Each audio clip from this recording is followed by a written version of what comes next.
Yan, lalaki dito para matandaan nila yung mukha mo. Para paglabas mo. Yari ka sa mga tao. Pero dami yung fans, ha? Okay, okay mo na dito. Papakilala ka sa kanila. Okay? Ito po yung bagong palabas na Avatar in 3D. Ito po sila. Mga vida. Dito kayo, mga Becky kayo, mga Becky. Okay. Wala, hindi ka lang nasulong na, umapoy dito eh. Ha? Ay, hindi naman, o. Kasi pawis siya. Yung apoy. Dapat nasulong ka na. Joke lang, joke lang. Parang tuwa siya. Tuwa ka sa mo. Ba't naman? Okay, kapit dito. Mga fans nyo. Okay, mga tuwa-tuwa. Sige, Kuya Ian. Comment naman. Napakaganda natin hindi natin yung props, hindi talaga pang-practice yun. Kaya hindi talaga safe yun. Kasi meron yung ginagamit yun. Diba? Sana, hindi naman yun. Sigurado nyo na safe yun. Kasi ano ba gaya na nangyari sa akin? Ba? Napasok ka ba? Tapos, sunod na yung pisino mo eh. Ang itim. Hindi ko huming. Tingnan mo. Umpisa pa lang, namatay na yung sa'yo eh, diba? Wala na, parang gulo na lang kayo, parang naging solo na lang nila kasi hindi rin makita eh. Pero, sige, kasi tumulong mo na yun. Para saktan sa yes mo. Okay pa lang, magaling lang. Okay, magaling pa rin kahit muntik na masunog. Masunog sila. Dapat kanina. Kasi, binalago. Buti, hindi na sunog yung ito. Okay, si Miss Baby, comment po for the... Medyo mahirap yung ginawa naman. Yun lang kailangan talaga kasi bago kayo gumawa ng mga ganyang bagay.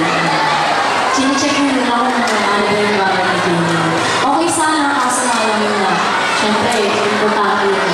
Eh kung nasunod siya, diba? Eh di best. And okay naman, yes, kayo. Yun naman sila. Magaling ka naman. Okay. Ayun. Congratulate Malinta Street Dance Team. Sa yung fiesta po sila sa San Roque, taon-taon po nagkakaroon ng street dance competition niya na binubuo ng 30 plus na mga dancers. So ang Malinta Street Dance Team, nanalo po sa San Roque Street Dancing Competition. First runner-up. Wow! Grabe. Palagpakan naman po natin. Oo, palagpakan po natin ang Malinta Street Dance. Kasama po baka di nyo alam, mga nanay nyo kasama dito. Kasi karamihan sa mga kasali dito, mga nanay. Yung first runner-up, malaki-laki premium din po yung nakuha rin dito. Kasi yung 4th year kami, sumali rin kami doon. First runner-up din, and nakuha namin yung prices 20,000. 20,000. So, nung kapanahonan mo pa yun, ngayon magkano na mga 14 sa magpapakain yan. Oo nga. Kakatsakan natin yan. Papakain. Advance happy birthday nga pala sa ating isa sa mga hurado na si Ground Box na rin nyo. Ayun. Ayun pala. Iniimbitahan po tayo lahat ni Ground Box. Lalo yung mga sakay po nila.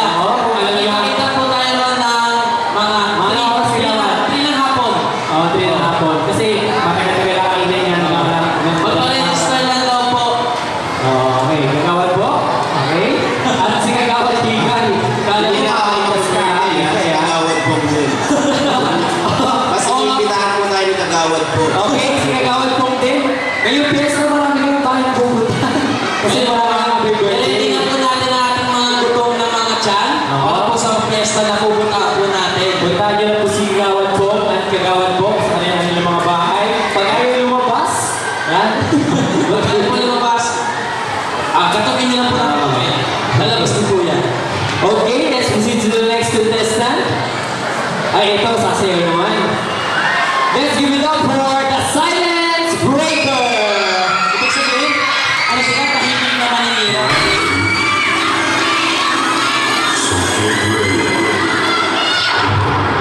The Silence Breaker.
Excuse me.